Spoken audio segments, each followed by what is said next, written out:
tumbuh dalam perut ibunya itu dibuang. Banyak orang sayang rambut tu.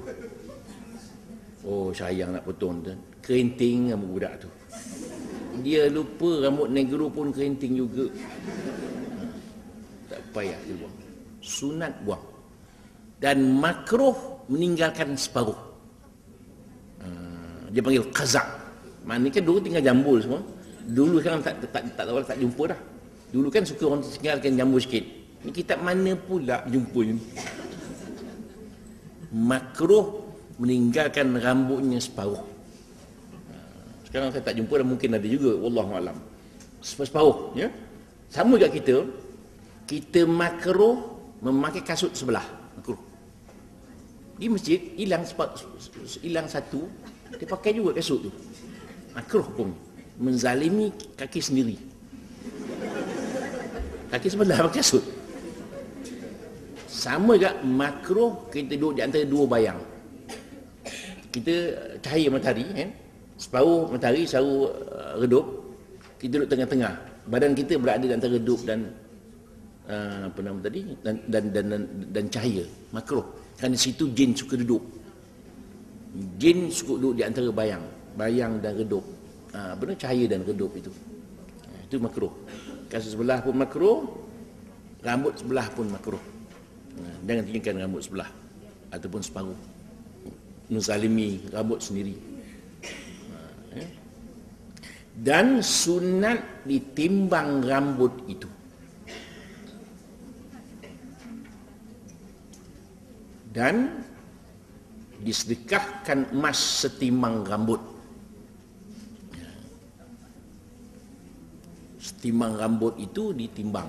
Emas, banyak mana emas, berapa tail, disedekahkan emas setimbang rambut itu. Dan saya nak tambah sedikit, orang Melayu punya cara salah. Iaitu, dia potongnya sikit-sikit. Seorang potong. Hilang rambut tu. Orang Melayu kita buat, dia ambil kelapa sebiji begitu. Kan? Kelapa muda. RM4 kelapa tu. Sebiji.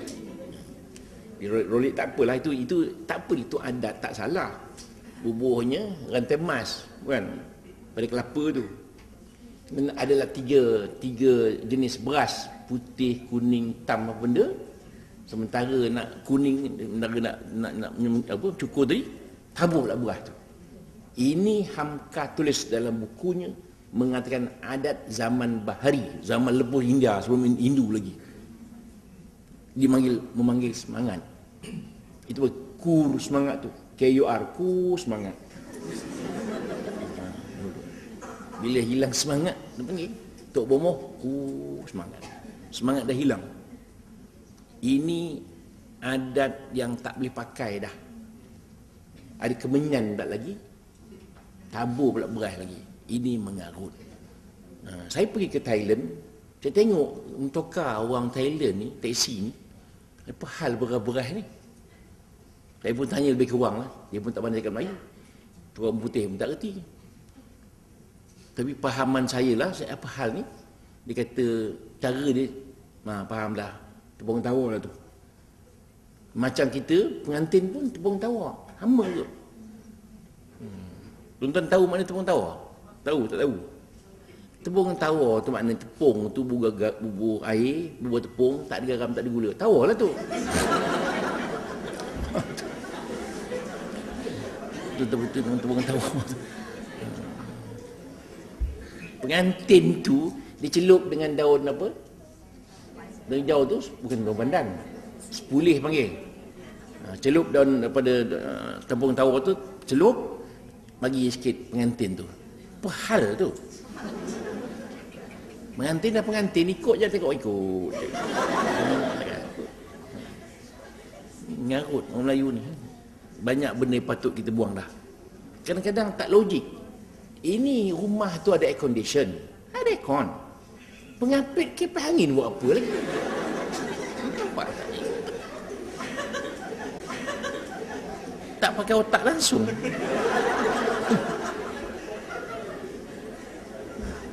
cuba terbenung. Dulu ialah kita air tak ada, kipas angin tak ada, apa tak ada kan, pengantin baju tebal kan. Kipas lah juga, tak apa. Ini aircon dah sejuk kawan tu. Dikepas lagi. Tu kesian orang Melayu tu. Itu benda khurafat. Tak payah lagi. Kadang-kadang susah juga kita nak buat. Saya pun pening juga. Bila saya pergi tempat pengantin tu, sekarang diimport sembilan kamus. Sudah. Yang kenyumpu Ustaz boleh ke buat ke? Kan? Tak apa saya boleh jawab. Tak, tengah ramai-ramai tu, mau tak mau pergi juga. Bila tu sembilan kamu buat juga, dia kata. Saya tak buat lah, maknanya saya cucuk-cucuk sikit juga. Susah juga tu. Ini benda-benda pelik gitu.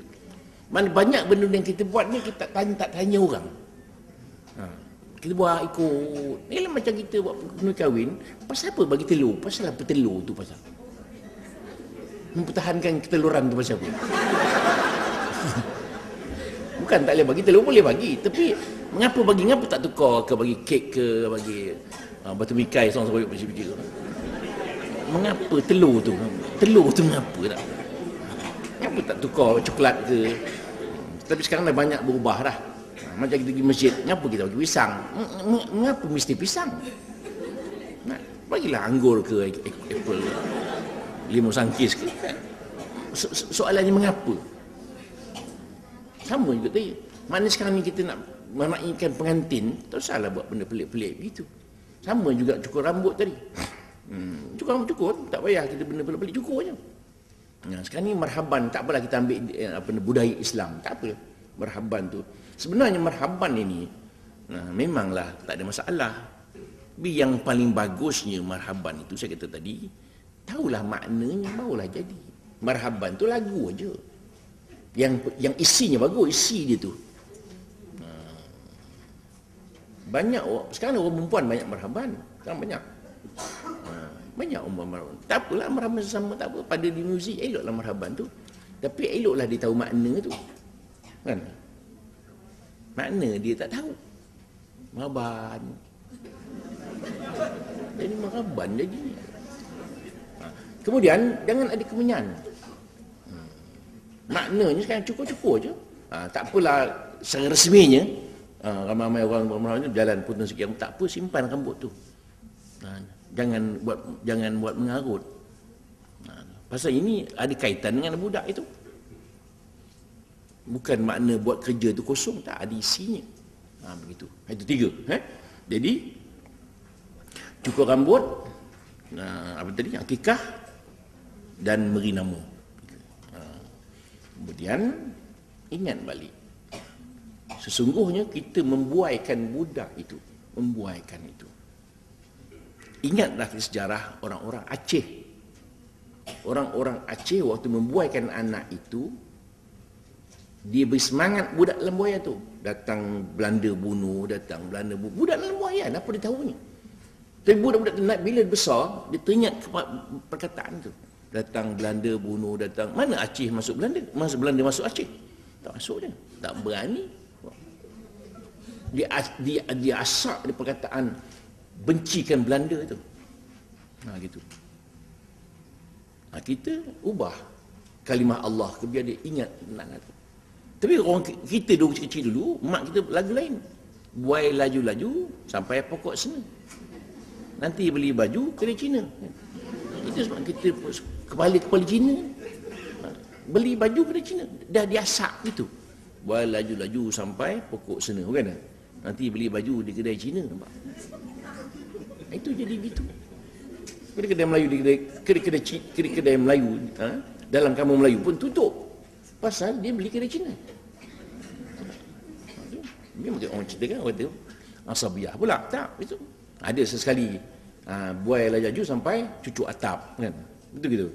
Belum bukan buai tinggi-tinggi sampai cucuk atap. Belum tumbugi dah pandai baca kitab. Boleh tahan sikitlah. Itu.